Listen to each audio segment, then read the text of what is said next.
breaking that one down. Thank you very much, QuickShot. Luckily, we have some help after that absolutely stunning battle and win versus Fnatic from Vardax, who rejoins us here, and Vizichachi. But first, I think we all got to calm down, me included, and you, because you were getting some harsh flashbacks in that game. Is everything okay now? Yeah, that was like game repeat of Fnatic versus OMG. Thank God I was not playing this time, because I don't think I could take a beating like that. Yeah. Second time. First, you guys both tell me, it is nerve-wracking to sit here and watch a game like that, even if you're an objective fan, but how is it to play it, and how do you control those nerves?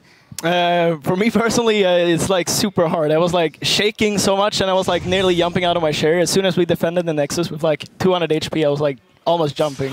Yeah. Super excited. Luckily, it's a lot of auto attacks on Caitlyn there. I want to pull up the replay on the screen of when you guys defended the Nexus twice to know what was going on in your heads, because to us it looked like, okay, it's lost 2 times around. Yeah, we thought it was lost as well for a second, but we are like, let's try to defend.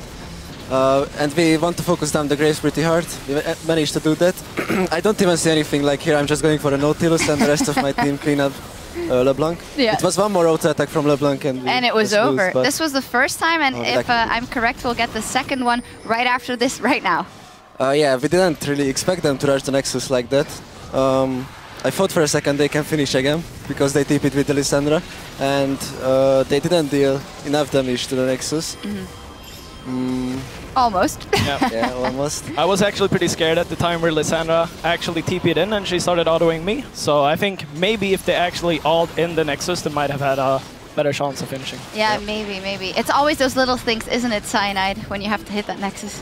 Yeah, it's using the locket and stuff like that. Let's not bring that up again. It gets very difficult when you're in the spot. Guys, I do want to ask, how did it get back to this point? Because obviously you had a couple of champions that had to scale, but somehow so many kills on Power of Evil early, and you guys meant to push through, and then all of a sudden Fnatic turned the tide. It's because we just took bad fights. There was a fight where we engaged middle, and my ultimate wasn't even used in that fight because we were just in a bad position. I didn't see anything from the smoke screen or something like that. And then I just got 2 low HP. I didn't have any armor yet, so Grace was killing me pretty fast. So I think it was mostly because my ultimate got stuck. Let's say if I could ult Tristan or Power of Evil, he could probably do a lot more after reviving with Cassio. Mostly that. And after that we took some other bad engages as well. Yeah, that Cassio Yorick combo with the new item, that name I can't remember right now. Yeah, it is like one of the most OP stuff I've seen in a while. It was just so sick when you actually executed the combo properly. It was looking impossible to Fnatic. Yeah, exactly. With Luden's Echo, Cassio can just go for a more aggressive build, because usually you can't afford to go Luden's Echo, otherwise you will be just too squishy. But with Yorick you can just go for it, and after Yorick ult you will still deal so much damage and like be a bit more tanky with that. It almost seems unfair. You have Power of Evil, who's fantastic on Cassiopeia, then you have Luden's Echo, and then you have Yorick. It's like, enemy team, come at me. Actually, you were saying during the draft and after that you thought that the Caitlyn pick was going to lose the game for the Unicorns of Love. I'd love to hear your opinion and Vardax. Yeah, I didn't really understand. Why did you go for Caitlyn? Like, in my opinion, Caitlyn is pretty bad pick. Was it just to be a bit more safe on your own and then focus on like keeping the Cassio alive with the Yorick? That's pretty much it actually, because Caitlyn with my range, I don't need to go full hyper carry because we want to save the Yorick ulti if possible for the Cassiopeia. So I can just play with my range, play a bit more further back and deal the damage I can while we focus our resources on Cassio winning the team fights. Yeah, and in the end, it was you that dealt the final hits to the Nexus. Tell me about those last moments, because we were actually calling, oh no, they can't, they just can't, and then you did manage to kill it. It was super nerve-wracking because we were 2v2 for a few seconds, and we managed to kill down Lissandra, and I think Steelback thought he killed me with red buff, so he kind of left me to my own demise, so I was just lifestealing a bit and hitting the Nexus, and I managed to take it down. Yeah, so, whew.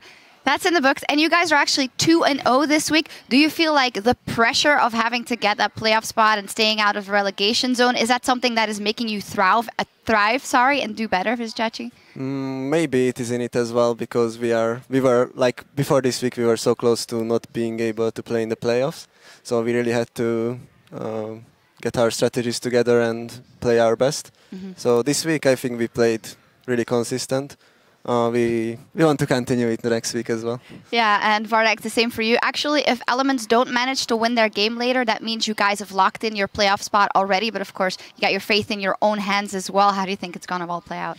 Well, hopefully Elements loses, so we're safe. But of course, we just want to focus on our own game and try and go to our next week as well. Yeah, and use all the energy you got from this game, of course, while going into next game and possibly into playoffs. And if you give us more of those exciting games, it's going to be amazing as well. Now, we have to take a short break and go on cooldown to catch our breath. But when we return, the Copenhagen Wolves have their chance to score a win off the top of the tables as they face the #1 SK Gaming. Of course, we'll be right here with all of the coverage in just 3.5.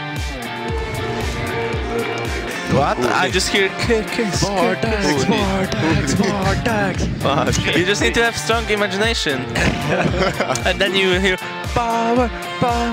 Next pick up. Fnatic catches two! The shard catches them both! Power of Evil's down! Fnatic look for Hilly-san! He's down! Nice! Kill them. Nice, guys, good job!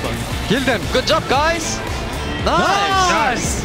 Meet. Nautilus on the building! That's a flash W! He's called Power of Evil! Collateral damage is going to be shielded away by the Archangel shield. Steelback is down! They're on to their Nexus! Fnatic look like they're sunning at 33 minutes! Fnatic are taking down the Unicorns of Love! No! A few more hits! What? Can Power of Evil turn it around? Can he get Blackboard from Steelback! He can't find Vardex! Steelback is looking for Power of Evil! Unicorns of